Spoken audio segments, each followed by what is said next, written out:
இந்த நேரத்தில் இந்த செகண்ட்ல ஒரு சந்தோஷமான ஒரு செய்தி. இப்போ வரைக்கும் இந்த படத்து மேலே யாரும் கேஸ் போடல. ஆனால் இனிமேலும் போட மாட்டாங்க. ஏன்னா இது அந்த மாதிரியான ஒரு எந்த ஒரு கான்ட்ரவர்சியும் இல்லாத ஒரு, ஆனால் ஒவ்வொரு குடும்பத்திலையும் நடக்கிற ஒரு சப்ஜெக்ட் தான் இது. இந்த பாலக்காட்டு மாதவன் படத்தை பொறுத்த வரைக்கும் நான் வந்து இதோடைய இசை வெளியீட்டு விழாவுக்காக வந்து அழைத்த பொழுது எனக்கு ரொம்ப சென்டிமெண்டான 2 விஷயங்கள் நடந்தது. ஒன்று வந்து அப்போ பேசும்போது சொன்னார், இது பட்ஜெட் படம், ஒரே பொக்கையை 4ஆக பிரித்து கொடுத்துட்டாங்க, 8ஆக பிரிச்சுட்டாங்க. அதெல்லாம் இல்லை, உண்மையில் ஆக்சுவலாக இது கொஞ்சம் செலவு இழுத்த படமாக ஆயிடுச்சு. யூஸ்வலாக பட்ஜெட்டாக ஆரம்பித்தாங்க. பார்த்தீங்கன்னா அந்த மலேசியா சாங்லாம் பார்த்தீங்கன்னா இந்த ரோல்ஸ் ராய்ஸு, அப்புறம் ஃபெராரி, இந்த ஒரு காருடைய வாடகையே வந்து 1 lakh ரூபி. அதை வச்சு 3 நாள் ஷூட் பண்ணோம் அந்த காசை வச்சு. இந்த மாதிரி லொக்கேஷன்ஸ் எல்லாமே முதல்ல ஃப்ரீன்னு சொல்லி கூப்பிட்டு போய் எல்லாத்துக்கும் காசு வாங்கினாங்க. மலேசியாவிலேருந்து கத்தோ ஆண்டனிலாம் வந்திருக்காரு.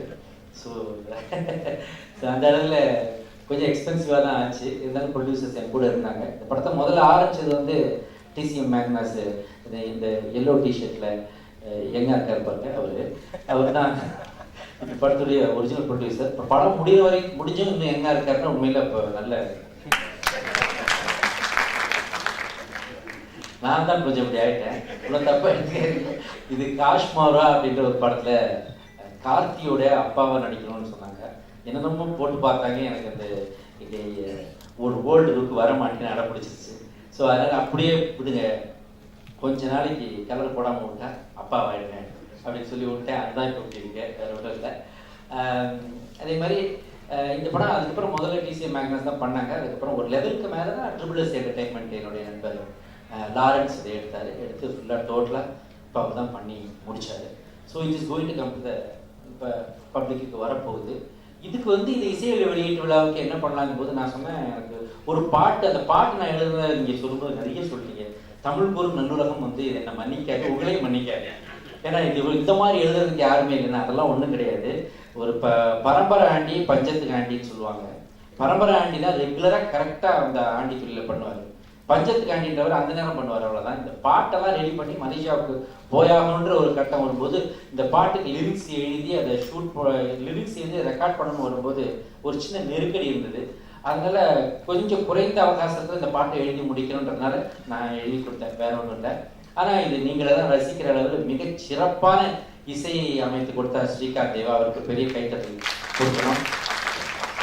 அதுக்கப்புறம் இது யார் பாடுறதுக்கு போது நான் சொன்னேன், இந்த அனிருத் பாடினா நல்லாயிருக்கும். முதல்ல ட்ராக் வாய்ஸ் எடுத்து தான் ஷூட் பண்ணிட்டு வந்துட்டோம். அப்புறம் அந்த சாங்கை போட்டு காட்டினேன் அனிருத்கிட்ட. அனிருத் ஒரு தடவை பார்த்துட்டு, சார் எப்போ ரெக்கார்டிங் வச்சுக்கலான்னு. That is great.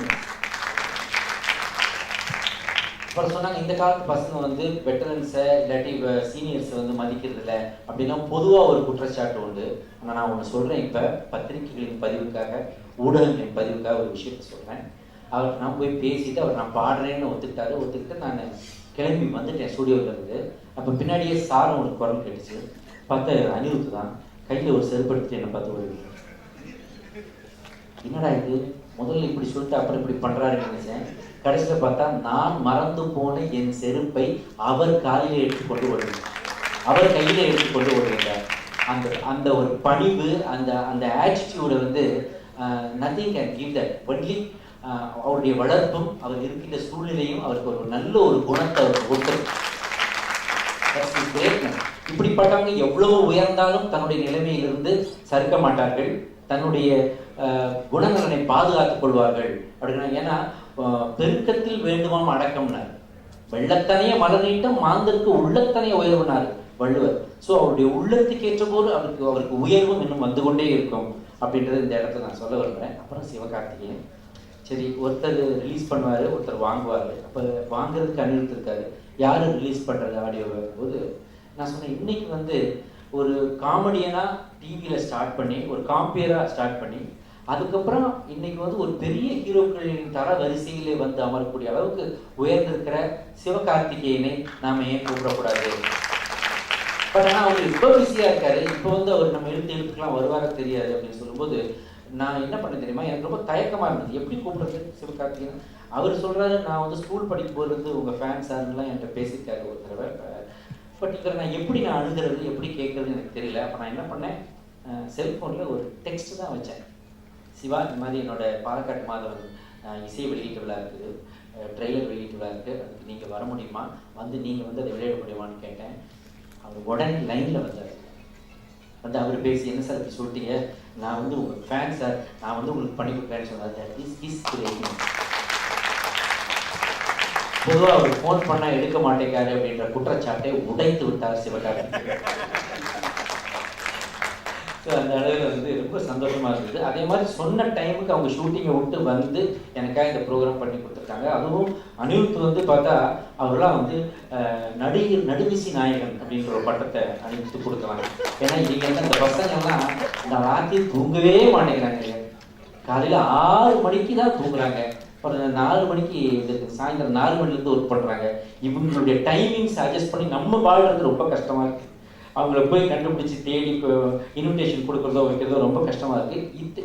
இன்னைக்கு காலையில் 6 o'clock வரைக்கும் கூட ஒரு ரெக்கார்டிங் பண்ணிவிட்டு அப்படியே நேராக எனக்கு 2 hours கேப்பில் இந்த நிகழ்ச்சி வந்திருக்காரு.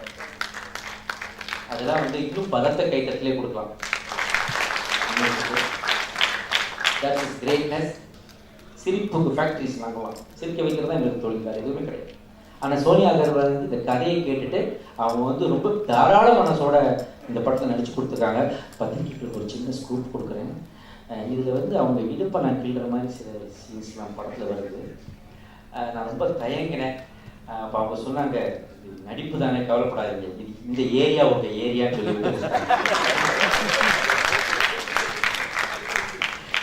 தமிழனை பற்றி அவங்களுக்கு தெரியாதா, கோடு போட்டாலே ரோடு போடுவாங்க. ஏதோ என்னால் முடிச்சது நானும் படத்தில். பட் எல்லாமே ஒரு டீசென்ட் லெவலில், குடும்பத்தோடு பார்க்குற லெவலில், அந்த ஒரு மீட்டருக்குள்ளே இருக்கிற மாதிரி தான் இருந்துச்சு. எல்லாருமே மிக நன்றாக பண்ணியிருக்காரு. பாண்டு அண்ணாவும் ரொம்ப நல்ல கேரக்டர் பண்ணியிருக்காரு. நிறைய காமெடிஸ் எனக்காக இந்த படத்துக்காக வந்து பண்ணி கொடுத்தாங்க. எல்லாவற்றுக்கும் மேல் அனிருத் அண்ட் சிவகார்த்திகேயன் இன்னைக்கு அவங்க தான் இந்த விழாவை சிறப்பு செய்ய வச்சாங்க. அவங்களுக்கு என்னால் மறக்கவே முடியாது. அதே மாதிரி நான் கேட்டதுக்காக ரொம்ப அற்புதமாக இந்த நிகழ்ச்சி உன்னோட சென்ஸ் ஆஃப் ஹியூமர் குறையாமல் அதே நேரத்தில் சென்சிபிளாக தொகுத்து வழங்கியிருக்க Mahesh, big thanks to you. எனக்காக நீ பண்ணி கொடுத்துருக்க. இப்போ நீங்கள் நெக்ஸ்ட் அவங்கள்ட்ட எனக்கு ஒரு கைத்தட்டல் கொடுத்தீங்கன்னா நான்